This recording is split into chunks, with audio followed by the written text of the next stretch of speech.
Assalamualaikum warahmatullahi wabarakatuh. Alhamdulillah wassalatu wassalam ala Rasulillah wa ala alihi wa sahbihi wa man walah. Alhamdulillah, bersyukur kita kepada Allah SWT masih lagi dapat dipertemukan pada pagi yang mulia pada pagi ini. Mudah-mudahan asbab kita bertemu pagi ini Allah berikan hidayah kepada diri saya, tuan-tuan perempuan, dan hidayah untuk seluruh umat Nabi SAW. Bersama dengan saya Da'i Hilman, insya-Allah akan berteman dengan anda. Kita akan bincangkan perkara-perkara yang akan menghilangkan kekeliruan kita selama daripada waktu sekarang ni sehinggalah pukul 8.30 pagi nanti, insya-Allah. Baik, saya kira belum terlambat untuk saya ucapkan selamat Hari Raya Aidiladha buat semua penonton-penonton Tanyalah Ustaz dan juga ahli keluarga saya di Kampung Melaka, insya-Allah. Baik, tuan-tuan dan puan yang saya kasihi dan juga saya hormati, pagi ini topik perbincangan kita mengenai hadis. Hadis apa? Hadis takwa di mana-mana. Inilah tajuk perbincangan kita pada pagi ini. Tuan-tuan dan puan, suka untuk saya angkat diri saya dan juga kita semua. Sama-sama kita merafakkan kesyukuran kepada Allah Subhanahu Wa Taala di pagi hari, permulaan pagi hari kita memanjatkan kesyukuran kerana masih lagi Allah memberikan kita dua nikmat sangat besar dalam kehidupan kita, iaitu nikmat iman dan juga nikmat Islam, dan kita pohonkan nikmat ini berkekalan sehingga ke akhir nyawa kita, insya-Allah. Amin amin ya rabbal alamin. Tuan-tuan dan puan, takwa di mana-mana. Inilah tajuk perbincangan kita pada pagi ini. Dan siapakah yang akan membicarakan topik perbincangan kita pagi ini? Bersama kita guru kita semua, iaitu Al-Fadil Ustaz Firdaus Subuhi. Apa khabar Ustaz? Sihat? Alhamdulillah. Balik kampung Ustaz raya? Tak balik kampung, bertugas. Bertugas, masya-Allah. Berapa ekor kambing Ustaz? Berapa ekor lembu di masjid? Lembu 25 ekor, 25 kambing ekor. 10 ekor. Masya-Allah. Masjid Shah Alam Ustaz? Ya, ya. Masuk meriah tu. Jadi tuan-tuan dan puan, ini kemeriahan Hari Raya Korban yang mana mungkin sibuk dengan korban lembu, kambing dan sebagainya, tapi kita tak tahu bila mana kita lakukan korban, kita lakukan amal ibadah kita dalam kehidupan seharian kita, di manakah letaknya takwa kita? Adakah kita ni betul-betul bertakwa kepada Allah Subhanahu Wa Taala, ataupun kita ni tak tahu di manakah iman dan takwa kita? Jadi tuan-tuan dan puan, tanpa silangkan masa, sekiranya ada persoalan boleh terus ke Facebook kami ataupun boleh hubungi kami di talian 1800 88 1677 ataupun seperti biasa di Tanyalah Ustaz TV3. Dan saya mohon dan juga kita minta, sekiranya tuan-tuan dan puan ada masa, boleh buka ke Facebook untuk kita kongsikan secara langsung Tanyalah Ustaz di Facebook page Tanyalah Ustaz TV3. Baik, tanpa silangkan masa, saya nak kembali pada Al-Fadil Ustaz mengenai topik perbincangan kita pada pagi ini, takwa di mana-mana Ustaz. Di manakah hala tuju perbincangan kita pada pagi ini? Silakan Ustaz. Assalamualaikum warahmatullahi wabarakatuh. Waalaikumsalam warahmatullahi wabarakatuh. Alhamdulillahi rabbil alamin. Wassalatu wassalamu ala asyrafil anbiya'i wal mursalin wa ala alihi wa sahbihi ajma'in, thumma amma ba'd. Terima kasih Da'i Hilman, seluruh kru Tanyalah Ustaz yang dikasihi dan dirahmati Allah. Tidak lupa kepada seluruh para penonton, muslimin muslimat yang dirahmati dan dikasihi oleh Allah Subhanahu Wa Taala. Alhamdulillah dapat kita bersama-sama dalam topik perbincangan kita di dalam rancangan Tanyalah Ustaz pada pagi ini yang bertajuk takwa di mana-mana. Ini berdasarkan kepada nasihat Nabi sallallahu alaihi wasallam kepada dua orang para sahabat Nabi sallallahu alaihi wasallam, iaitu pertamanya Abi Dzarrin Al-Ghifari radhiyallahu anhu, dan juga yang kedua iaitu Muaz bin Jabal radhiyallahu anhu, di mana Nabi sallallahu alaihi wasallam memberikan nasihat kepada kedua-duanya. Rasulullah menyebut, ittaqillaha haitsuma kunta wa atbi'is sayyi'atal hasanata tamhuha wa khaliqin nasa bi khuluqin hasan, atau kama qala an-nabiy sallallahu alaihi wasallam. Rasulullah bersabda, bertakwalah kamu di mana sahaja kamu berada, dan iringilah pada setiap kesalahan-kesalahan, kejahatan-kejahatan yang dilakukan itu dengan kebaikan-kebaikan. Nanti kebaikan akan menghapuskan kejahatan tersebut, dan berakhlaklah kepada manusia itu dengan akhlak-akhlak yang baik. Jadi ada suatu perkara yang cukup penting yang diingatkan oleh Nabi sallallahu alaihi wasallam. Yang pertama iaitulah hubungan kita dengan Allah, dan kemudian yang kedua hubungan kita sesama manusia, dan yang ketiga iaitulah kaitan terhadap diri kita, tanggungjawab terhadap diri kita. Yang pertama, Rasulullah sallallahu alaihi wasallam menyebut dalam hadis tersebut, bertakwalah kamu kepada Allah Subhanahu wa taala di mana sahaja kamu berada. Al-Imam Ibn Rajab Al-Hambali dalam kitabnya Jami'ul Ulumi wal Hikam di mana beliau mengatakan dan menyebutkan daripada hadis yang Rasulullah sebutkan, bertakwalah kamu di mana sahaja kamu berada, memberikan maksud sama ada kamu berada dalam keadaan bersendirian ataupun sirran, ataupun kamu berada dalam keadaan alaniyah, iaitu dalam keadaan kamu bersama-sama dengan manusia. Tunjukkanlah takwa kamu kepada Allah Subhanahu wa taala. Soalannya, apa sebenarnya yang dimaksudkan dengan takwa itu? Dan kata daripada Al-Imam Ibn Rajab Al-Hambali rahimahullah, beliau mengatakan an yaj'ala bainaka an taj'ala bainaka wa baina mimma takhafu, iaitu kamu menjadikan di antara diri kamu dengan sesuatu yang kamu takuti dan kamu berhati-hati padanya itu dengan suatu benteng ataupun suatu perisai yang dapat menahan dan mencegah daripada sebarang bentuk apa yang kamu takuti dan kamu berhati-hati daripadanya itu akan terkena pada diri kamu. Berarti dengan maksud yang lain, ia memberikan makna para hadirin, para penonton yang dikasihi dan dirahmati oleh Allah Subhanahu wa taala, dengan kita melaksanakan perintah daripada Allah dan kita meninggalkan segala larangan-larangan daripada Allah Subhanahu wa taala.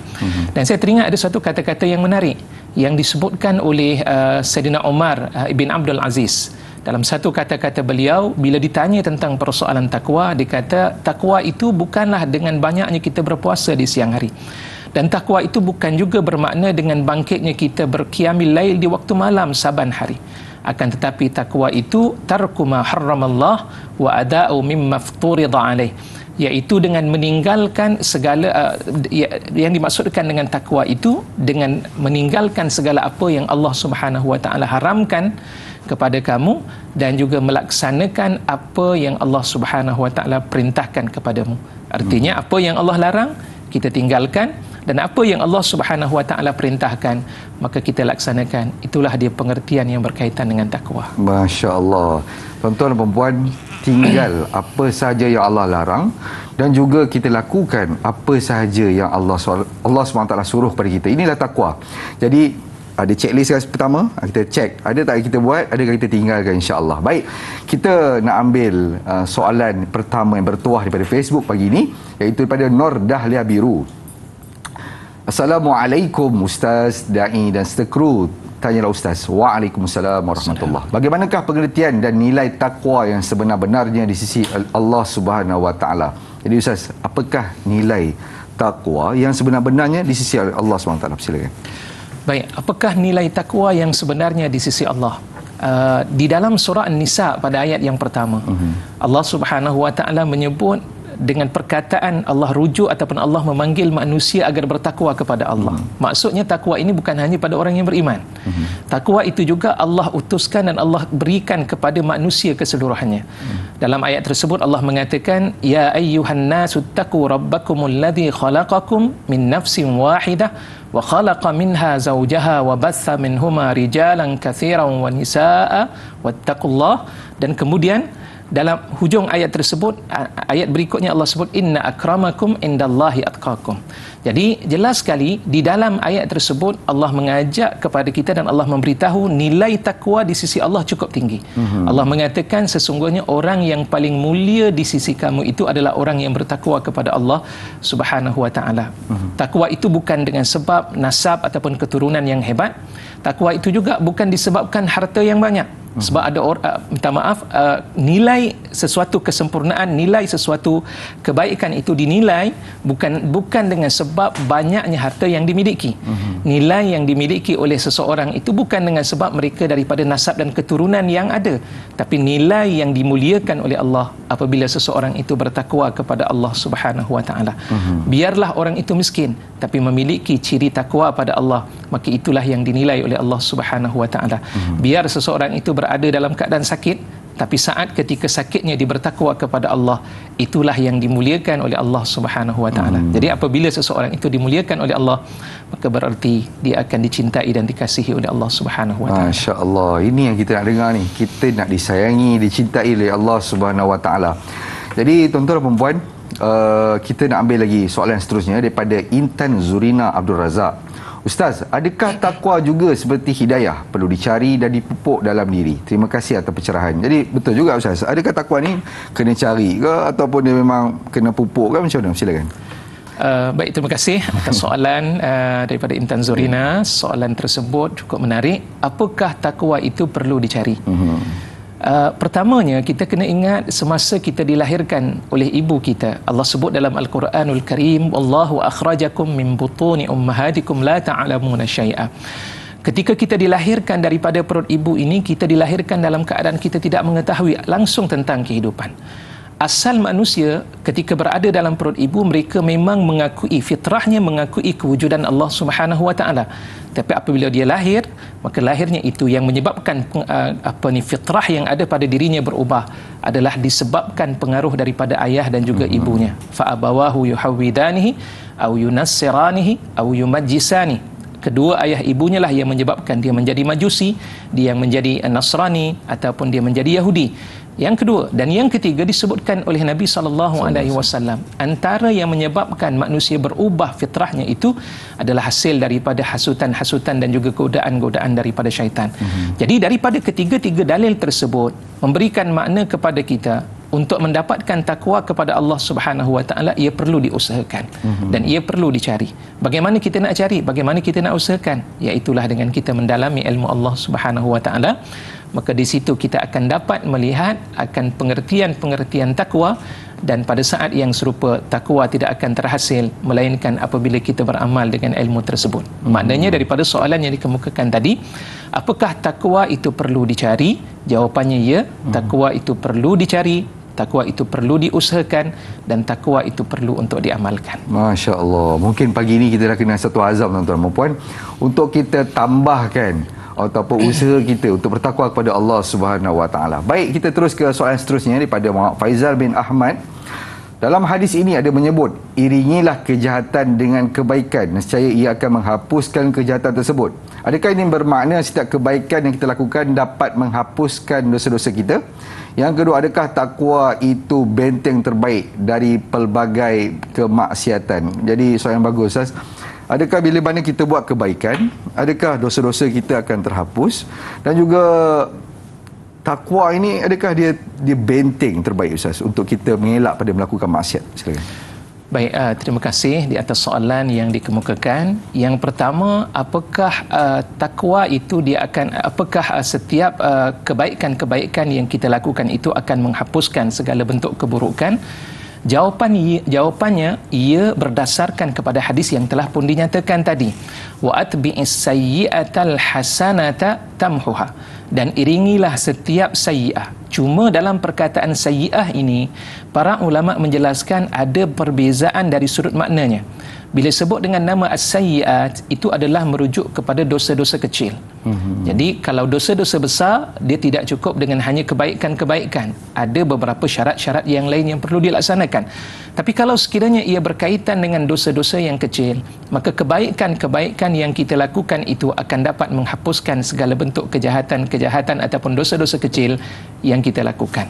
Itu berdasarkan kepada hadis dan beberapa ta'rif-ta'rifan yang disebutkan oleh para ulama berkaitan dengan maksud daripada hadis tersebut. Sebab itu jangan kita menganggap segala perkara-perkara yang kecil itu adalah merupakan perkara yang tak perlu diambil berat. Contohnya dengan ucapan Assalamualaikum.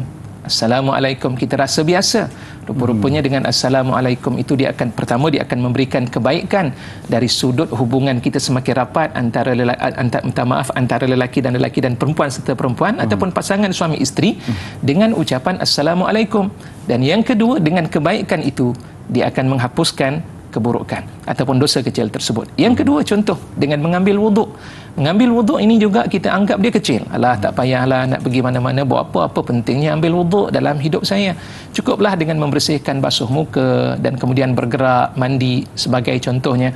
Sedangkan Rasulullah SAW menyatakan dengan mengambil wuduk itu dia akan dapat mengangkat darjat di sisi Allah dan juga dapat menghapuskan khataya, iaitulah dosa-dosa kecil yang dilakukan ketika itu. Itu yang disebutkan oleh Nabi dengan perkataan isbaghul wudu' alal makarih, iaitu dengan menyempurnakan wuduk di saat ketika payah dan susah untuk mengambil wuduk tersebut. Subhanallah. Jadi dosa-dosa yang kecil dapat dihapuskan dengan sebarang bentuk kebaikan-kebaikan, yang mana kebaikan itu kita lakukan, niat kita adalah semata-mata kerana Allah Subhanahu wa taala. Tadi soalan yang kedua. Yang kedua tu saya nak Ustaz jawab, tapi kita berehat seketika boleh Ustaz? Insya-Allah. Tuan-tuan dan puan, jangan ke mana-mana. Adakah takwa itu benteng kepada maksiat? Kita akan jawab selepas ini, biar tahu jangan keliru.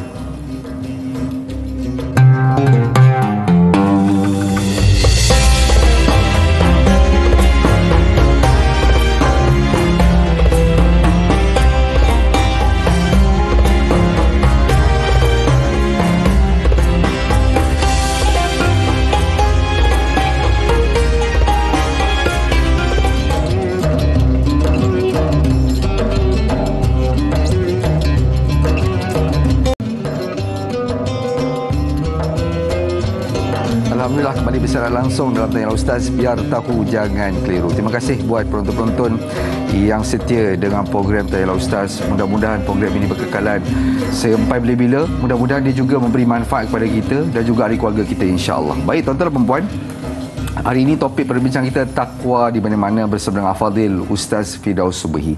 Tadi sebelum kita berehat, Al-Fadhil Ustaz sudah ceritakan kepada kita apakah itu takwa.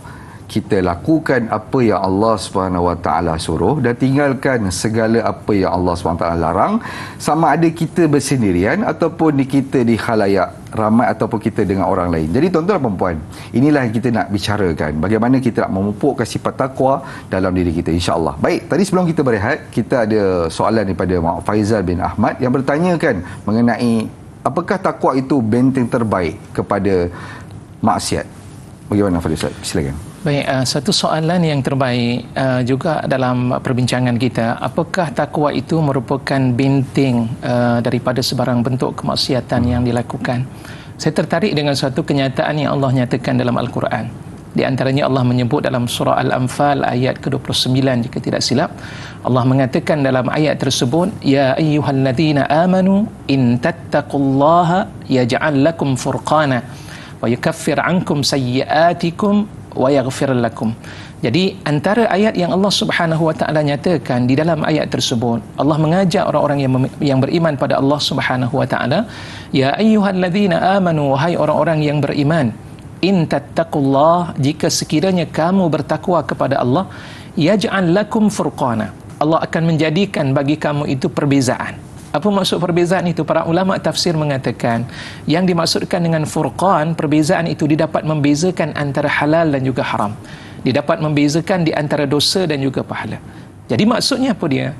Bila kita bertakwa kepada Allah Subhanahu wa taala, kita mampu untuk menjaga diri kita daripada jatuh daripada perkara yang diharamkan oleh Allah Subhanahu wa taala. Sebab apa? Dia tahu perkara tersebut adalah perkara yang diharamkan oleh Allah, dan dia tahu apabila perkara itu adalah perkara yang dihalalkan oleh Allah, maka dia laksanakan. Di saat ketika dia melihat sesuatu perkara itu membawa kebaikan, maka dia tidak akan berhenti sekadar melihatnya sahaja. Sebaliknya dia akan melaksanakan kerja-kerja dan tugasan tersebut. Jadi jelas sekali takwa itu adalah merupakan penyebab yang mampu untuk mengawal diri manusia jatuh daripada sebarang bentuk perkara-perkara yang membawa kepada maksiat. Bukan sekadar itu, Allah menyambung dalam ayat tersebut, Allah akan mengampunkan dosa-dosa kecil, bahkan mengampunkan dosa-dosa yang besar. Disebut dengan dua perkara, yukaffir ankum sayyi'at, itu dosa kecil, wa yaghfir lakum, para ulama kata Allah ampunkan yang kedua itu adalah dosa-dosa besar, dengan syarat dia bertakwa kepada Allah Subhanahu wa taala. Masya-Allah, sangat besar tuan-tuan dan puan nikmat takwa yang Allah SWT bagi ni. Diampunkan dosa. Nampak mulut rasa macam ringan ya, tapi diampunkan dosa itu perkara yang sangat besar, masya-Allah. Jadi kita ada pemanggil yang pertama pada pagi ini. Assalamualaikum warahmatullahi wabarakatuh. Tuan Ilyas Abu Bakar, apa khabar? Waalaikumsalam warahmatullahi wabarakatuh. Ya, teruskan dengan soalan Tuan Ilyas. Terima kasih. Ya. Assalamualaikum Ustaz. Waalaikumsalam warahmatullahi. Soalan saya, selalunya dalam Al-Quran Allah akan menyebut sebagai contohnya seperti ayat 183 dalam surah Al-Baqarah kan. Ya ayyuhallazina amanu kutiba alaikumul siyam wa kutiba alal ladzina min qablikum la'allakum tattaqun, bukan? Yang dikatakan mudah-mudahan kamu bertakwa. Selalunya di hujung ayat ada mudah-mudahan kamu bertakwa. minta pencerahan daripada tidak didahulukan takwa, mudah-mudahan kamu bertakwa. Dan soalan keduanya, adakah takwa itu dikatakan seperti kita ni berhati-hati berjalan di waktu malam, di kiri kanan ada duri-duri yang akan mencangkuk kita, seperti menjauhkan diri daripada perkara haram, syubhat. Adakah seperti begitu?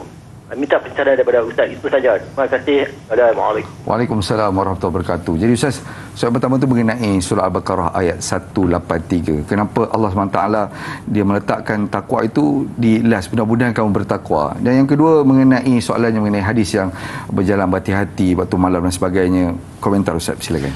Baik, terima kasih kepada Tuan Haji Ilyas atas soalan yang dikemukakan tadi berkaitan dengan ayat takwa kepada Allah. Ada di dalam Al-Quran Allah menyebut lebih daripada 200 perkataan berkaitan dengan takwa, nak menunjukkan tentang bilangan kalimah takwa yang Allah sebutkan dalam Al-Quran begitu banyak. Ada kalanya Allah menyebut di awal ayat, ya, contohnya di dalam Al-Quran, ya ayyuhalladzina amanu taqullaha haqqa tuqatih wala tamutunna illa wa antum muslimun. Ayat ini biasa kita dengar pada hari Jumaat. Ucapan daripada tuan muazzin kita ataupun Bilal kita akan menyatakan dan menyebut demikian sebelum khutbah dilaksanakan, ataupun khatib sendiri akan menyebut kerana ia merupakan rukun dalam solat, dalam khutbah Jumaat itu sendiri. Kemudian juga kita melihat di dalam Al-Quran Allah menyebut memanggil kalimah takwa ni bukan hanya pada orang yang beriman.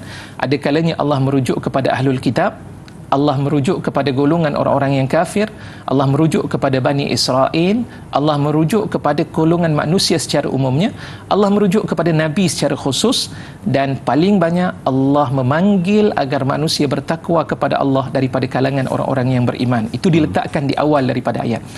Adapun ayat yang diletakkan di hujung, itu disebutkan oleh Allah Subhanahu Wa Taala sebelumnya tentang beberapa amalan-amalan yang disyariatkan oleh Allah di dalam Islam.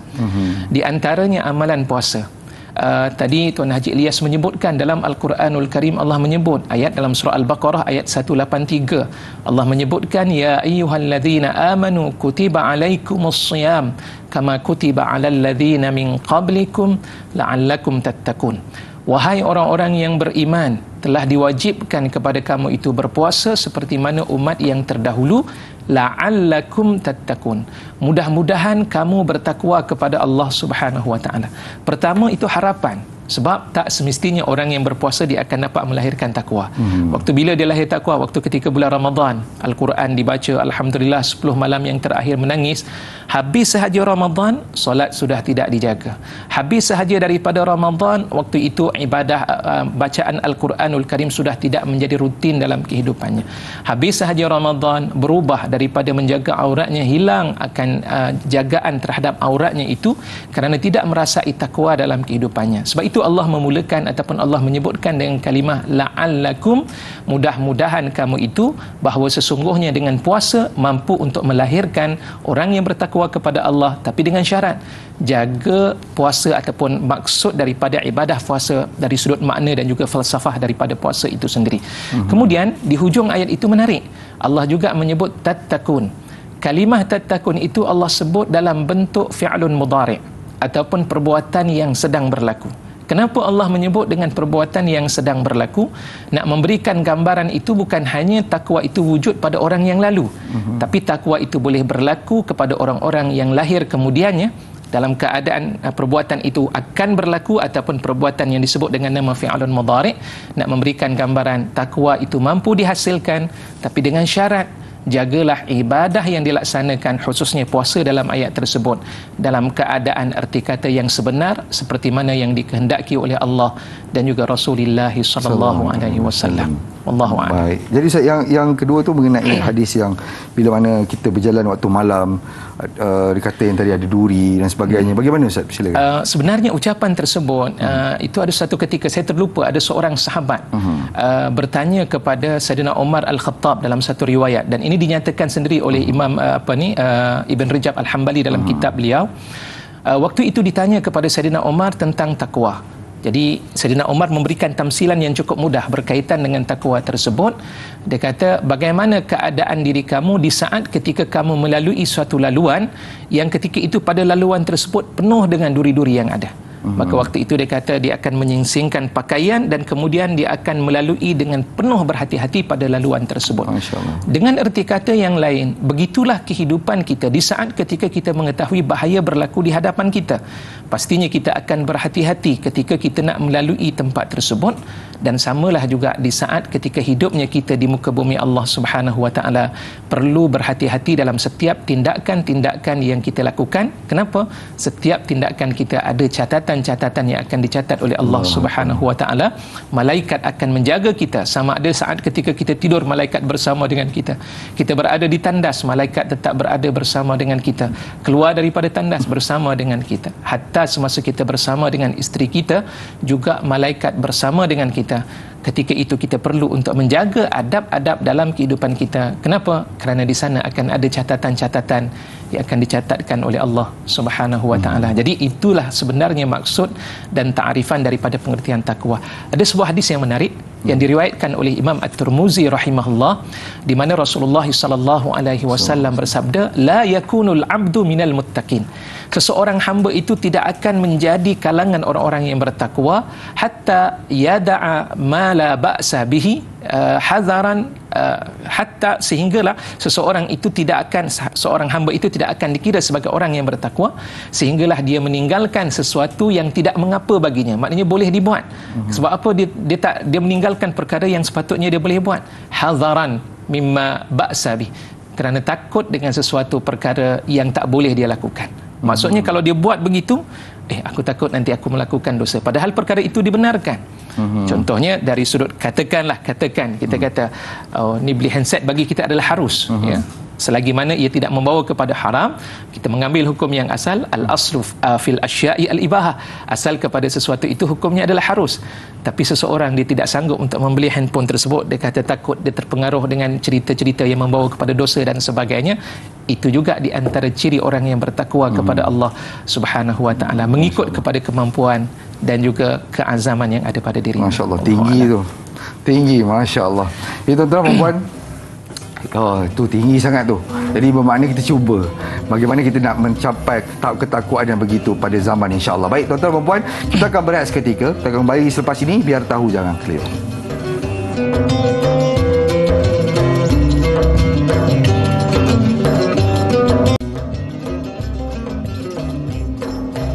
Alhamdulillah, kembali kita lagi dalam majlis ilmu. Tanya Ustaz, biar tahu jangan keliru. Tuan-tuan dan puan, hari ini topik perbincangan kita iaitu takwa di mana-mana bersama dengan Al-Fadhil Ustaz Firdaus Subuhi. Jadi tuan-tuan dan puan, sekiranya ada persoalan mengenai topik perbincangan kita pada pagi ini, boleh terus hubungi kita di talian 1800881677 ataupun terus ke Facebook kami Tanyalah Ustaz TV3 untuk bertanyakan soalan. Baik, tanpa silangkan masa, saya nak ambil satu lagi soalan daripada Facebook, daripada Kak Ju Zabidi.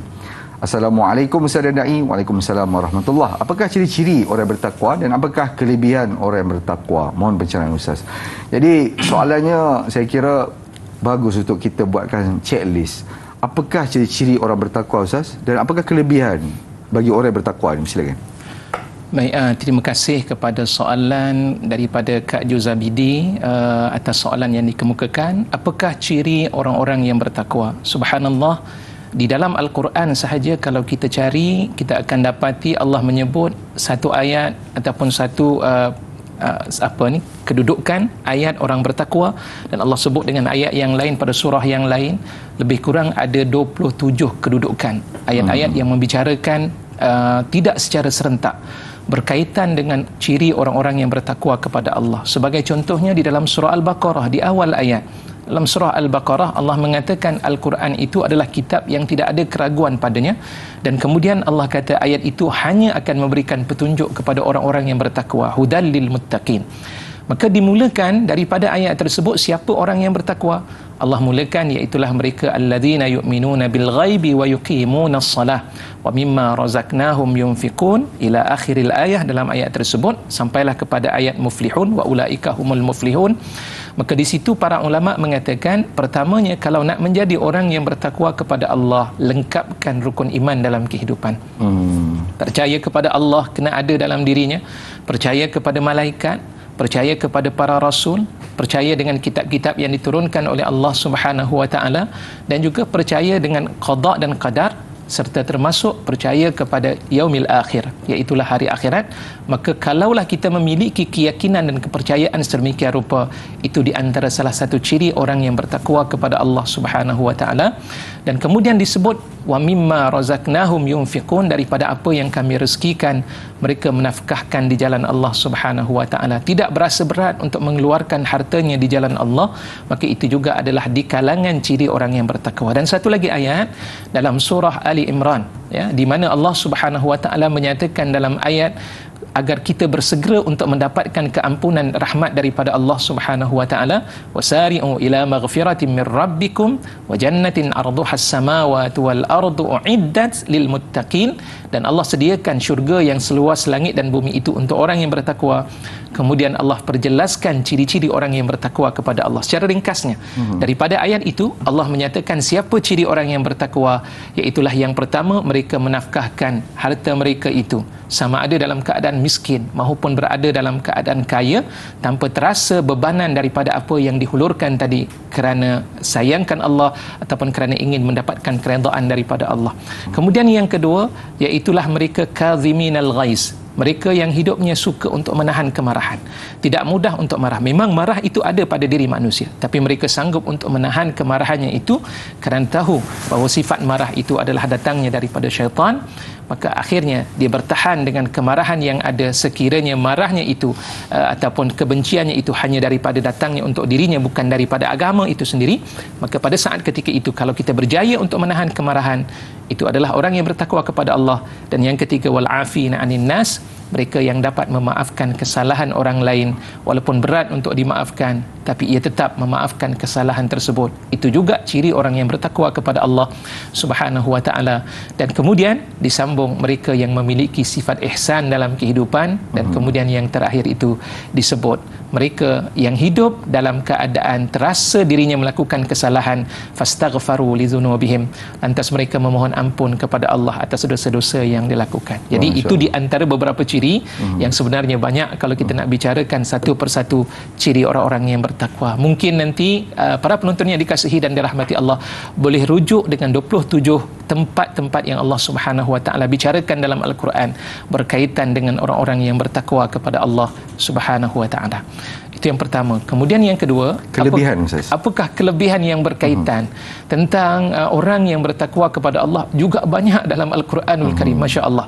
Tadi salah satu ayat yang Allah bicarakan dalam surah Al-Anfal pada ayat 29, tadi Allah sebut secara jelas orang yang bertakwa kepada Allah, Allah akan ilhamkan perasaan untuk mampu membezakan yang baik dan yang buruk, yang halal dan juga yang haram dalam kehidupannya. Dosanya diampunkan oleh Allah Subhanahu wa taala. Kemudian yang kedua, di antaranya ayat yang Allah sebut dalam surah At-Talaq, ya, pada ayat yang kedua, wa may yattaqillaha yaj'al lahu makhraja wa yarzuqhu min haitsu la yahtasib. Barang siapa yang bertakwa kepada Allah Subhanahu wa taala, maka Allah akan menjadikan baginya jalan penyelesaian atas setiap masalah yang dihadapi, dan Allah bagi rezeki kepadanya di mana dia tidak tahu daripada mana datang rezeki tersebut. Ada satu cerita yang menarik sebelum saya menutup persoalan ini, iaitulah kisah yang berlaku terhadap Salim ibn Auf ibn Malik al-Ashja'i radhiyallahu anhu, yang ketika itu telah ditawan oleh pihak musuh. Jadi pada saat ketika itu bapanya mengadu kepada Rasulullah sallallahu alaihi wasallam, anaknya telah pun ditangkap oleh pihak musuh. Apa kata Nabi sallallahu alaihi wasallam? Rasulullah kata, ittaqillah, bertakwalah kamu kepada Allah, wa aksir min qawli la haula wala quwwata illa billah, dan perbanyakkanlah ucapan kalimah la haula wala quwwata illa billah. Anak ditangkap, tapi Rasulullah kata takwa pada Allah, banyakkan kalimah la haula wala quwwata illa billah. Tiada kekuatan dan tiada daya itu melainkan kekuatan dan daya daripada Allah Subhanahu wa taala. Itulah yang diamalkan tiap-tiap hari. Hari pertama, hari yang kedua, tidak berapa lama kemudian anaknya kembali semula mengetuk pintu di waktu malam.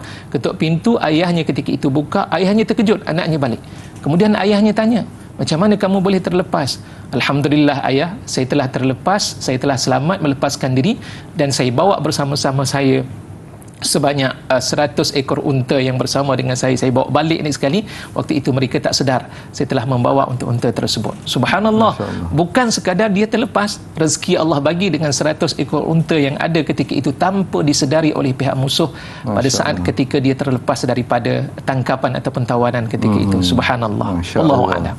La haula wala quwata illa billahil aliyil azim. Allah Maha Kuasa, makhluk tak ada kuasa, tuan-tuan dan puan. Jadi insya-Allah kita nak teruskan kepada soalan Facebook daripada Izzara Zulaika.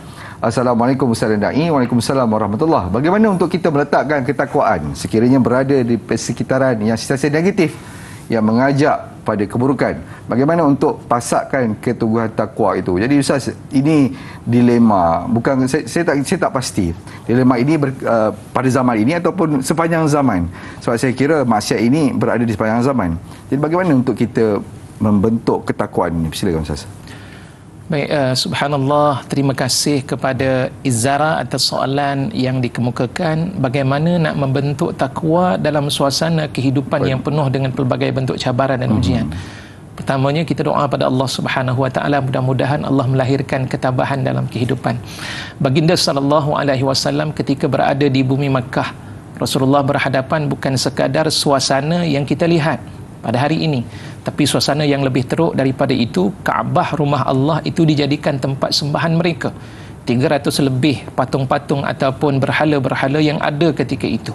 Dan kemudian gambaran bagaimana golongan muslimat, wanita-wanita sebelum mereka memeluk ajaran Islam, wanita-wanita ketika itu dengan tanpa berpakaian mereka mengelilingi Kaabah ketika itu. Itu seperti mana yang digambarkan dalam zaman jahiliyah pada saat tersebut. Jadi memang suasana itu cukup mencabar. Mudah-mudahan ni, sebab itu kita berdoa pada Allah Subhanahu wa taala supaya berlaku. Soalannya, bagaimana kita nak buat? Pertama, dalam hadis Nabi sallallahu alaihi wasallam, sekiranya kita mampu untuk menghidupkan Islam dalam diri kita dan mampu untuk bersama-sama dengan mereka, kekalkanlah diri kita di sana. Sebab apa? Rasulullah sallallahu alaihi wasallam menyebutkan al-mu'minul ladzi seseorang mukmin yang bersabar atas segala bentuk azan nas, iaitu kesalahan ataupun kesakitan-kesakitan yang dilalui dalam dirinya bersama dengan manusia, itu lebih baik daripada seorang mukmin la yasbir yang tidak mampu untuk bersabar atas segala bentuk kepayahan-kepayahan yang dilalui bersama dengan manusia. Kalau sekiranya kita mampu untuk bertahan ataupun mengekalkan keimanan yang ada pada diri kita, maka pada saat ketika itu teruskan kita berada di sana, di samping kita berdoa kepada Allah. Mungkin dengan sebab kita kekal di sana itu menjadi penyebab untuk kekalnya dan lahirnya iman dalam kehidupan masyarakat yang berada pada tempat tersebut. Itu yang pertama. Yang kedua, kalaulah sekiranya memang tidak berkemampuan, Ustaz, saya duduk bersama dengan mereka, memang saya akan berubah sikap dan keadaan diri saya, sebab bila duduk bersama dengan mereka ketika itu menyebabkan saya lupa untuk mengingati Allah Subhanahu wa taala, saya lupa untuk melaksanakan amalan-amalan yang diperintahkan dan disyariatkan oleh Allah Subhanahu wa taala. Maka apa perlu kita lakukan?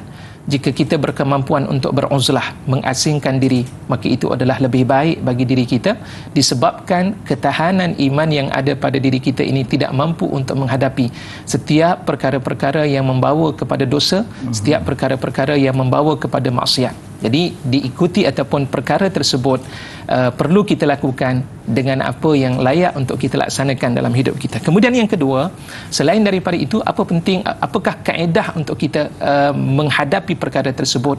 Carilah teman-teman dan juga rakan-rakan yang salihah.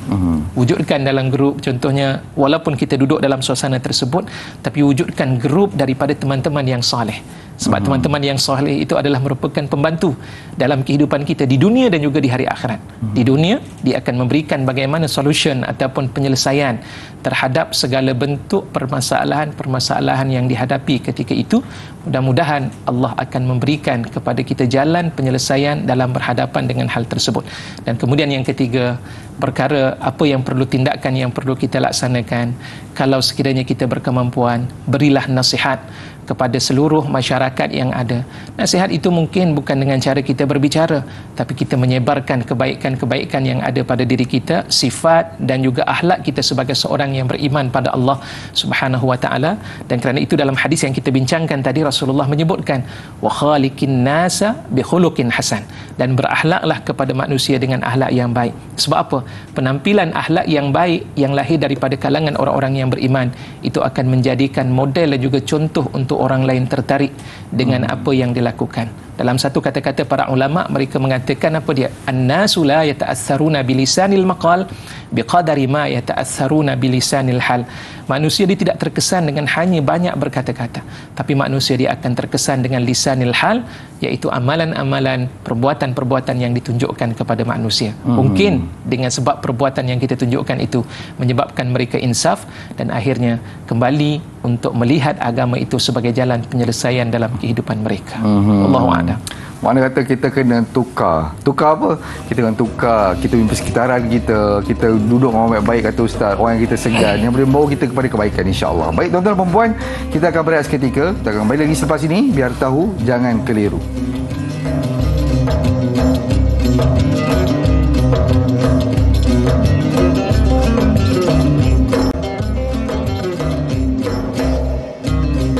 Alhamdulillah, kembali kita lagi dalam majlis ilmu. Tanya Ustaz biar tahu, jangan keliru. Masih lagi topik perbincangan kita, takwa di mana-mana, bersama dengan Al-Fadhil Ustaz Firdaus Subhi. Jadi tuan-tuan dan perempuan, sekiranya ada persoalan boleh terus ke Facebook kami atau hubungi kami talian 1800 881677. Jadi baik, tuan-tuan dan perempuan, saya tertarik dengan satu persoalan di Facebook daripada Mak Itun. Assalamualaikum warahmatullahi wabarakatuh. Da'i, waalaikumsalam warahmatullahi wabarakatuh. Manusia malam beriman, siang tak beriman. Siang beriman, malam tak beriman. Dekat masjid beriman, keluar masjid tak beriman. Adakah ini lumrah makhluk yang bernama manusia dan kurangnya ketakwaan dalam diri? Jadi Ustaz, bila orang kata manusia ini, kita ada culas perkataan ini. Saya tak tahu perkataan yang sempurna apa dia, tapi mungkin kita ada culas dalam mentaati Allah Subhanahu Wa Taala, dan kita bukanlah seorang nabi. Jadi kata Mak Ito tadi ini, masuk masjid beriman, keluar masjid tak beriman. Dan bagaimana Ustaz keadaannya, lumrahnya? Adakah takwa itu berada di tempat baik, bila keluar terus hilang ketakwaan? Bagaimana? Silakan. Baik, terima kasih atas soalan daripada Mak Itun tadi. Apakah takwa ini, bagaimana kedudukan takwa? Dia boleh berubah. Apakah takwa itu hanya berlaku pada tempat-tempat yang melahirkan ibadah hakiki kepada Allah Subhanahu Wa Taala ataupun ibadah mahdhah, ibadah yang seumpama ibadah salat, baca Al-Quran dan sebagainya. Para penonton yang dikasihi dan dirahmati oleh Allah Subhanahu Wa Taala, takwa dia tidak mengira tempat. Sama ada kita ada bersama dengan manusia ataupun kita bersendirian, sama ada kita berada di mana sahaja.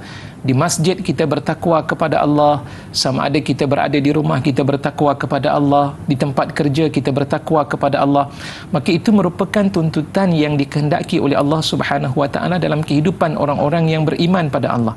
Sebab itulah dalam Al-Quran Allah menyatakan bahawa apabila seseorang itu bertakwa kepada Allah, Allah akan bersama dengan mereka. Innallaha ma'al muttaqin. Sesungguhnya Allah Subhanahu Wa Taala bersama dengan dalam kehidupan orang-orang yang bertakwa kepada Allah. Innallaha yuhibbul muttaqin. Allah juga cinta dan sayang bersama dengan orang-orang yang bertakwa kepada Allah. Sebab apa? Kerana mereka meletakkan ciri takwa itu dalam hidup mereka di mana sahaja mereka berada. Timbul soalan, apakah orang yang bertakwa dia tidak melakukan dosa kepada Allah? Sedangkan manusia itu tidak maksum. La yakhlu anil khata'i wan nisyan. Manusia itu dia tidak sunyi daripada dosa dan tidak sunyi daripada lupa. Maka dalam kehidupan kita, orang yang bertakwa pada Allah, mereka tetap melakukan dosa dalam kehidupan mereka, tapi mereka bersegera. Seperti mana ayat yang saya bicarakan tadi, walladzina idza fa'alu fahishatan aw zalamu anfusahum zakarullah fastaghfaru li dzunubihim. Di saat ketika mereka melakukan dosa kepada Allah Subhanahu Wa Taala, mereka akan bersegera dan teringat ketika itu dia buat dosa, dia segera memohon ampun kepada Allah Subhanahu Wa Taala tanpa bertanggung. Itu ciri manusia yang bertakwa kepada Allah. Jadi boleh tak Ustaz, saya nak buat takwa ni waktu ketika berada di masjid, kemudian di luar masjid ni saya ubah balik, nanti saya buat lagi. Kan Ustaz dulu cakap dalam hadis Rasulullah sallallahu alaihi wasallam, dosa ni kan Allah ampunkan, dosa kecil, nanti waktu saya tunaikan solat dosa saya terhapuslah.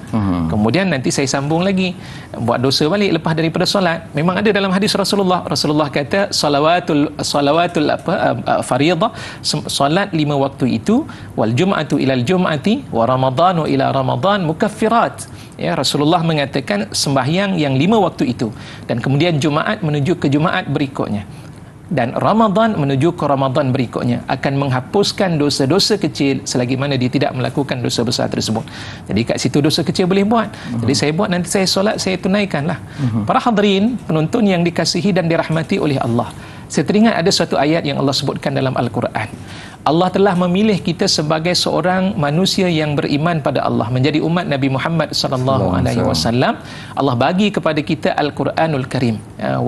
Walaqad istafait, dalam ayat tersebut saya lupa ayatnya, tetapi Allah mengatakan kami telah memilih daripada kalangan hamba-hamba kami untuk diberikan kepada mereka kitab, yakni Al-Quranul Karim. Tapi malangnya di kalangan mereka terbahagi kepada 3 golongan manusia. Siapa dia?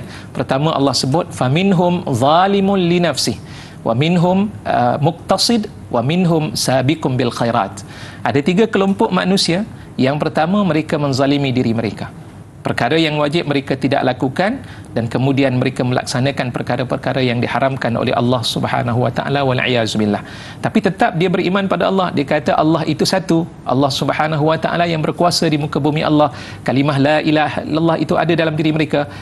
Cumanya yang wajib tidak dilaksanakan dan yang haram itu dilakukan dalam kehidupannya. Mereka terdiri daripada kalangan mereka yang menzalimi diri mereka. Dan kemudian yang kedua disebut dalam keadaan muktasid.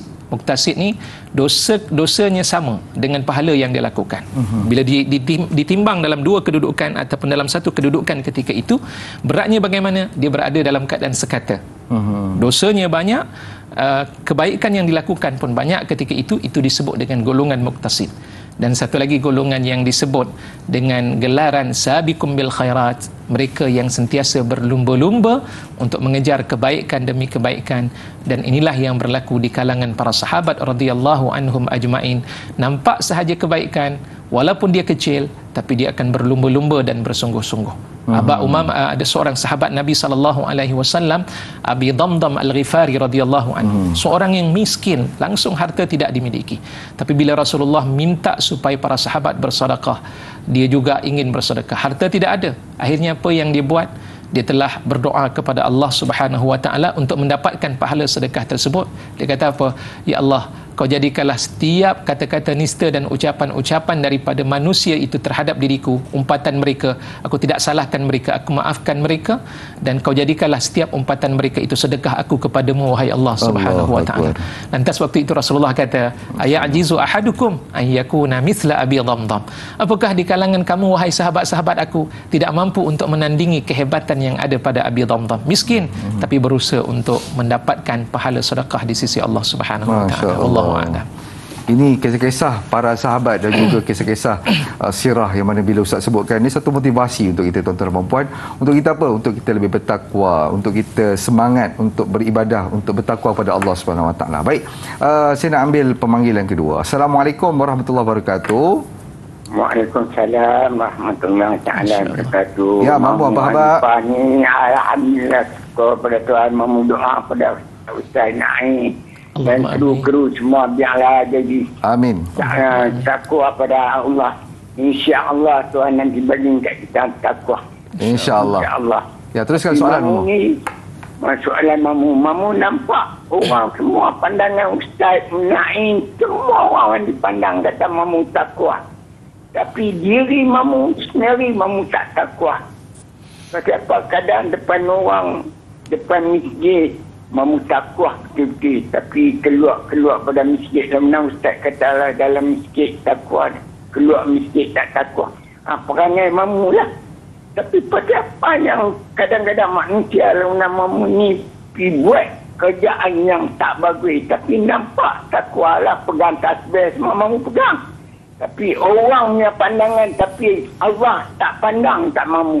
Lagu mana Mamu nak buat diri Mamu bagi takwa betul-betul, keluarlah nasihat kat Mamu dan nasihat kat siapa-siapa semua. Baik. Assalamualaikum. Doa-doa lah kat Mamu bagi tetap iman kat Mamu. InsyaAllah. Doa dah baik. Assalamualaikum warahmatullahi taala wabarakatuh. Waalaikumsalam warahmatullahi wabarakatuh. Baik, terima kasih Mamu atas soalan ataupun pandangan yang Mamu berikan. Jadi Al-Fadhil Ustaz, bila mana berkaitan dengan soalan yang tadi juga, orang yang masuk masjid ada ketakwaan, apa yang saya boleh faham, apa yang Mamu nak katakan pada hari ini, bagaimana untuk kita terus memupukkan ketakwaan dalam diri kita tu supaya Allah SWT ni membenarkan kita bertakwa juga di luar masjid? Silakan. Baik, terima kasih atas soalan yang dikemukakan oleh Mamu. Dalam persoalan tersebut menarik. Ya, kadang-kadang bukan hanya sekadar berlaku pada Mamu sahaja, tapi mungkin berlaku di kalangan diri kita yang terasa Masya Allah, banyak dah kita melaksanakan ibadah qiyamul lail, banyak dah kita membaca akan Al-Quranul Karim. Perasaan itu ada. Sehingga kadang-kadang orang datang minta pada kita, Ustaz lah hebat, minta doa supaya dimakbulkan sekian-sekian. Para hadirin penonton yang dikasihi dan dirahmati Allah, pertama, jika datang pujian-pujian ini daripada manusia, ucapkanlah Alhamdulillah. Ya, segala pujian itu kepada Allah Subhanahu Wa Taala, kerana segala-galanya itu adalah nikmat dan pemberian daripada Allah Subhanahu Wa Taala terhadap diri manusia yang Allah pilih. Maka kalimah Alhamdulillah bukan nak memuji diri kita, tidak, tapi pujian itu kita kata milik Allah Subhanahu Wa Taala. Alhamdulillah, segala pujian lillahi adalah milik bagi Allah Subhanahu Wa Taala. Kemudian yang kedua, dengan perkataan seumpama ini jangan menjadikan kita gurur ataupun terpedaya dengan pujian-pujian tersebut, sehingga akhirnya timbul sifat riak, timbul sifat ujub dalam diri ini yang akhirnya akan menghilangkan pahala-pahala daripada amalan-amalan yang kita laksanakan. Maka dalam hal yang demikian, apa yang kita nak buat pada saat yang serupa, kita mohon pada Allah Subhanahu Wa Taala agar Allah kekalkan hati ini, sebab takwa itu dia letak dalam hati. Kekuatan takwa itu adalah bila ditanya kepada Rasulullah sallallahu alaihi wasallam, di mana takwa itu? Rasulullah mengatakan at-taqwa hahuna. Takwa itu letak dalam hati ini. Maka sebab itu, apa yang kita nak buat? Doa pada Allah Subhanahu Wa Taala agar Allah Subhanahu Wa Taala mengekalkan hati ini berada dalam keadaan takwa pada Allah Subhanahu Wa Taala. Pertamanya, hadis Nabi SAW, Rasulullah ajar pada kita dengan kita memohon doa pada Allah, ya muqallibal qulub tsabbit qalbi ala dinik, ataupun ya musarrifal qulub sarrif qalbi ala dinik. Wahai Tuhan yang membolak-balikkan akan hati ini, kau kembalikanlah, kau palingkanlah hati ini pada agamamu ya Allah, dan mentaati segala perintah-perintahmu wahai Allah Subhanahu Wa Taala. Mudah-mudahan Allah akan mengekalkan hati ini. Dan kemudian yang kedua, ada juga dalam hadis riwayat daripada Abdullah bin Mas'ud radhiyallahu anhu, Rasulullah sallallahu alaihi wasallam mengajar suatu doa, Allahumma inni as'alukal huda wat-tuqa wal-afafa wal-ghina. Ya Allah, ya Tuhanku, aku memohon kepada Engkau akan petunjuk ya Allah. Aku memohon kepada Engkau akan takwa ya Allah. Aku memohon kepada Engkau akan keampunan, dan aku memohon kepada Engkau akan kekayaan wahai Allah Subhanahu Wa Taala.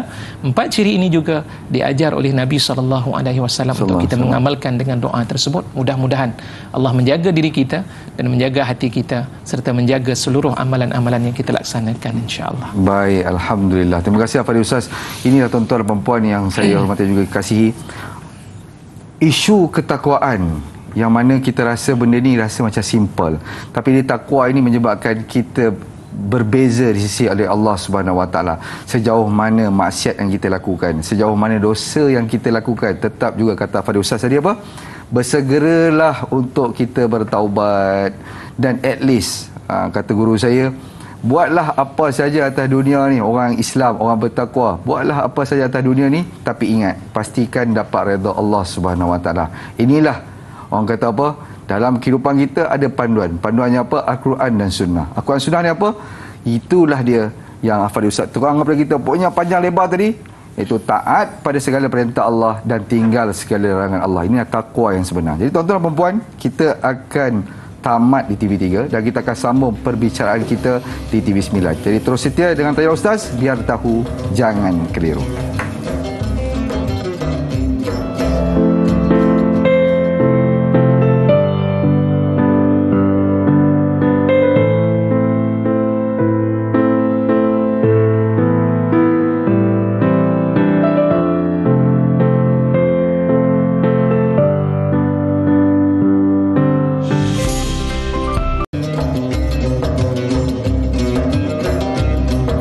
Alhamdulillah, kembali kita lagi dalam Tanyalah Ustaz, biar tahu jangan keliru.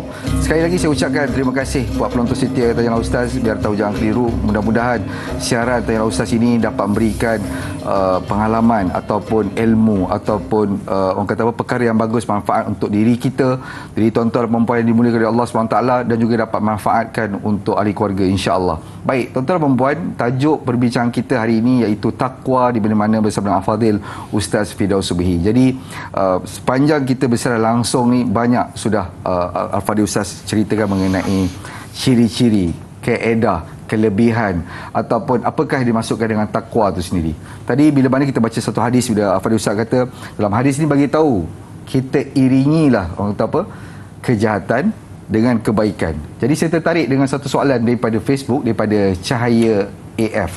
Assalamualaikum Ustaz dan Da'i. Waalaikumsalam warahmatullahi. Saya ingin bertanya, ada sesetengah orang yang bila kita perhatikan solat 5 waktu cukup, mengerjakan solat sunat, buat solat tahajud, tapi bila kita berbicara dengannya, dia mempunyai bicara yang sedikit kasar dan mulut leza. Adakah orang yang begini kurang mempunyai sikap takwa, sedangkan dia melakukan yang wajib juga yang sunat? Atau adakah kebaikan yang dilakukan itu tidak mampu membuat sikap mulut lezanya itu? Terima kasih atas pencerahan Ustaz ini. Jadi kadang keliru Ustaz. Tengok baik, semayang dan sebagainya, pakai tudung, tapi kadang mungkin mulut tak jaga. Tapi ada juga stigma Ustaz, tak apalah, aku mulut baik tapi cuma ibadah saja tak buat. Mana takwa aku lebih tinggi pula. Jadi macam mana kita nak membayangkan atau bagi kefahaman yang mudah dan ringkas kepada sahabat penonton semua, supaya mereka faham apakah nilai takwa itu yang sebenar. Silakan. Baik, pertamanya terima kasih atas soalan tersebut. Islam dilihat dan diperhatikan bukan pada manusianya. Cuma malangnya kadang-kadang dengan perbuatan manusia itu menjadikan Islam itu dijauhi. Al-Islamu mahjubun bi'amalil muslimin. Islam itu terhalang untuk diterima oleh manusia dengan sebab amalan-amalan yang ditunjukkan oleh orang Islam itu sendiri. Itu yang pertama yang perlu kita pegang, dan diharap agar kita sentiasa menjaga dari sudut zahir dan juga batin kita. Maksudnya, bila kita menjaga aurat kita, jagalah juga setiap perkara-perkara yang kita lakukan, sebab tindakan-tindakan kita juga akan ada catatan-catatan dan juga perbuatan itu akan dipaparkan nanti di hadapan Allah Subhanahu Wa Taala. Sebab itu penting dalam kita melaksanakan misi kita, kehidupan kita beribadah pada Allah, ilmu itu penting. Sebab apa saya tutup aurat? Apa falsafah daripada tutup aurat tersebut? Nah, itu penting. Dia bukan hanya sekadar tradisi. Saya pakai tudung ni Ustaz sebab mak saya dulu pakai tudung. Saya tunaikan sembahyang sebab ayah saya sembahyang, saya pun sembahyang. Tapi saya tidak tahu apa matlamat saya menunaikan solat. Puncanya kenapa? Sebab mereka ini tidak dididik dan juga tidak ditarbiyah daripada matlamat kenapa dia dijadikan. Manusia menjadi demikian sebab dia tidak tahu matlamat dia hidup ni untuk apa sebenarnya. Ya, kerana terikut dengan apa yang berlaku. Itu perkara yang kadang-kadang perlu untuk diperbetulkan. Kemudian yang kedua, ada juga soalan yang kadang-kadang timbul, Ustaz, saya telah pun berusaha untuk menjadi seorang Muslim, tapi saya tidak dapat mengawal nafsu dan juga keinginan-keinginan saya. Ya, saya jaga ibadah saya, tapi mulut saya tidak mampu untuk mengawal, sehingga sampai satu tahap saya berbicara juga dan saya terasa puas dengan perkara tersebut. Dan dalam hal ini disebutkan oleh Allah Subhanahu Wa Taala dalam satu ayat yang Allah Subhanahu Wa Taala nyatakan, jika tidak silap dalam surah At-Taubah ayat 102, Allah mengatakan wa akharuna a'tarafu bi dzunubihim khalatu amalan salihah wa akhara sayyi'ah asallahu an yaghfirallah ya ila akhir asallahu an yatuba alaihim ila akhiril ayat. Jadi dalam ayat itu Allah mengatakan ada satu kelompok yang lain, mereka mencampur adukkan di antara amalan mereka. I'tarafu bi dzunubihim, mereka mengiktiraf, mengakui kesalahan dosa yang mereka lakukan. Dia tahu dia buat dosa ketika itu, dan mereka mencampurkan di antara amal yang salih wa akhara sayyi'an, dan dia juga mencampurkan dengan amal-amal dosa-dosa kecil yang dia lakukan ketika itu, tapi dia tetap memohon ampun kepada Allah Subhanahu Wa Taala. Khalatu amalan salihah wa akhara sayyi'ah, mudah-mudahan asallahu an yatuba alaihim, mudah-mudahan Allah akan mengampunkan dosa-dosa yang dia lakukan.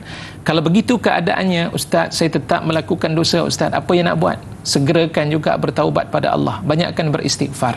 Rasulullah ajar 70 kali beristighfar kepada Allah. Dalam satu riwayat 100 kali beristighfar pada Allah, bukan untuk Rasulullah, tapi Rasulullah sallallahu alaihi wasallam mengajar perkataan demikian. Sebenarnya nak mendidik diri kita sentiasa beristighfar kepada Allah atas dosa-dosa yang seringkali kita lakukan saban hari dalam kehidupan kita. Sebab itu lidah kita jangan berhenti untuk beristighfar kepada Allah. Yang mudah-mudahan dengan istighfar tersebut Allah memberikan jalan bagaimana nak menyelesaikan masalah-masalah dari sudut maksiat dan juga dosa yang kita lakukan. Itu penting untuk kita laksanakan. Dan kemudian perkara yang lain, bagaimana apa yang perlu kita lakukan dalam hal demikian. Menuntut ilmu itu penting. Sebab ada disebut oleh Nabi SAW dalam sebuah hadis baginda SAW menceritakan orang yang muflis. Ya, dengan amalan-amalan yang dia baik, hubungannya dengan Allah Subhanahu Wa Taala itu belum cukup. Tapi dia perlu untuk memperlihatkan kebaikan hubungannya dengan manusia. Kenapa? Sebab orang yang baik hubungannya dengan Allah semasa berada di dunia ini, Allah bagi pada mereka pahala. Tapi rupa-rupanya pahala tersebut bukan untuk dirinya. Allah simpan pahala tersebut di dalam akaun orang lain yang dizalimi ketika itu. Itulah yang disebutkan dan diperkatakan sebagai al-muflisu fina may ya'ti bis-salah wa ya'ti biz-zakah wa ya'ti bis-shaum wa ya'ti wa qad syatama hadha wa qadhafa hadha ila akhiril hadis.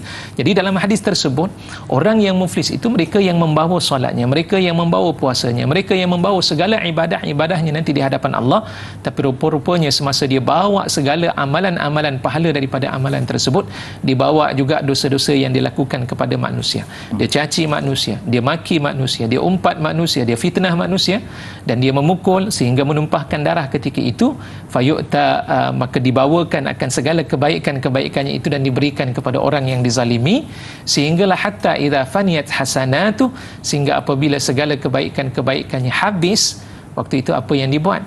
Dosa-dosa orang yang dizalimi dicampakkan kepadanya, thumma turiha ilan nar, dan kemudian dia dicampakkan ke dalam api neraka Allah Subhanahu Wa Taala. Perkara inilah yang sepatutnya menjadi pertimbangan-pertimbangan dalam kehidupan kita supaya kita nak dapat syurga daripada Allah Subhanahu Wa Taala.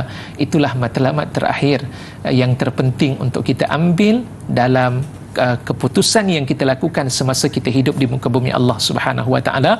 Sebab kita kena sedar, hidup di dunia ini bukan untuk berseronok, hidup di dunia ini bukan untuk berpuas-puas, tapi hidup di dunia adalah merupakan jambatan untuk kita beramal yang membolehkan amalan kita ini masuk ke dalam syurga Allah Subhanahu Wa Taala. Masya Allah. Tuan-tuan dan puan, bila mana Ustaz sebutkan tadi apa?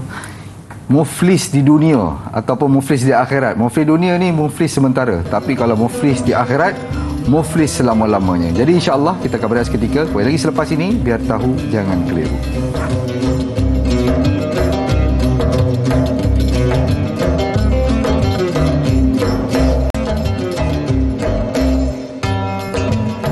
Alhamdulillah, kembali kita lagi dalam majlis ilmu Tanya Ustaz, biar tahu jangan keliru. Tuan-tuan dan puan, tajuk perbincangan kita takwa di mana-mana bersama dengan Al-Fadhil Ustaz Firdaus Subegi. Jadi, tanpa kita nak buang masa atau lengahkan masa, kita nak ambil soalan daripada Facebook daripada Tuan Al-Ali Ali.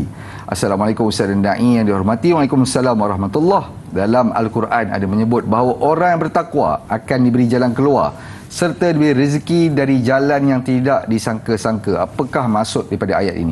Jadi Ustaz, orang yang bertakwa ini Allah akan berikan rezeki tak disangka-sangka. Apa maksud daripada perbicaraan ini Ustaz? Silakan. Terima kasih atas soalan yang dikemukakan. Ayat ini sebenarnya berdasarkan kepada surah At-Talaq yang telah pun saya bacakan tadi, ataupun dia lebih dikenali dengan nama ayat 1000 dinar. Kita banyak pasang dekat kedai-kedai, kadang-kadang di pejabat pun dipasang, wa may yattaqillaha yaj'al lahu makhraja wa yarzuqhu min haitsu la yahtasib. Dalam ayat berikutnya Allah sambung lagi, wa may yattaqillaha yaj'al lahu min amrihi yusra. Jadi pada ayat itu Allah mengatakan barang siapa yang bertakwa kepada Allah Subhanahu Wa Taala, Allah akan menjadikan jalan keluar atas masalah yang dihadapi dan Allah berikan kepadanya rezeki yang tidak disangka-sangka olehnya. Itu satu. Yang kedua, Allah mengatakan barang siapa yang bertakwa kepada Allah, Allah akan menjadikan pada setiap urusannya itu akan menjadi mudah. Subhanallah, kelebihan daripada takwa tersebut. Jadi apa yang dimaksudkan? Pertamanya yang dimaksudkan daripada ayat tersebut itu untuk melahirkan rasa kebersamaan hidup kita dengan Allah Subhanahu Wa Taala. Secara mudahnya, dalam hidup kita merasai Allah melihat akan setiap perbuatan-perbuatan kita. Dia seakan-akan sama dengan maksud ihsan. Ya, ihsan itu adalah salah satu daripada ciri yang ada pada diri orang yang bertakwa kepada Allah Subhanahu Wa Taala, merasai Allah ada bersama dengannya. Apabila dia merasai demikian, maka ketika itu setiap tindakan-tindakan yang dia lakukan semuanya akan melihat aku lakukan ini ada dosa ataupun pahala. Kalau sekiranya merasakan ia membawa kepada dosa, segera ia meninggalkan perkara tersebut. Dan kalau ianya merupakan satu perkara yang dapat memberikan pahala walaupun sedikit yang dirasakan ketika itu, tetap dia akan melakukan kerja-kerja tersebut. Dan kemudian apa yang dimaksudkan dengan rezeki yang tidak disangka-sangka? Maksudnya Allah akan memberikan sesuatu rezeki daripada Allah dalam keadaan tidak diduga dan tidak dirancang dalam kehidupannya. Rezeki yang tidak dirancang ni bagaimana? Rezeki yang tidak pernah dijangka dalam hidupnya. Kadang-kadang Allah jadikan dalam hidupnya itu tidak memiliki keputusan yang terbaik. Ada orang yang dia kata kalau nak dapat kerja yang baik, mestilah sertifikatnya baik, ataupun dia punya sijilnya baik, excellent dalam segala bentuk pelajaran. Tapi rupa-rupanya tidak begitu. Allah bagi padanya dengan sebab takwa yang ada pada dirinya itu, Allah berikan rezeki lebih baik daripada orang yang memiliki sertifikat ataupun memiliki sijil syahadah yang ada pada ketika itu. Kadang-kadang ada dalam kehidupannya dia berada dalam keadaan sihat, tapi sihat yang tidak membawa apapun keuntungan dalam hidupnya. Ada orang yang berada dalam keadaan sakit, tiba-tiba dengan sakit itu dia memberikan ketenangan dalam hidup. Itu payah untuk kita lahirkan perasaan seumpama itu.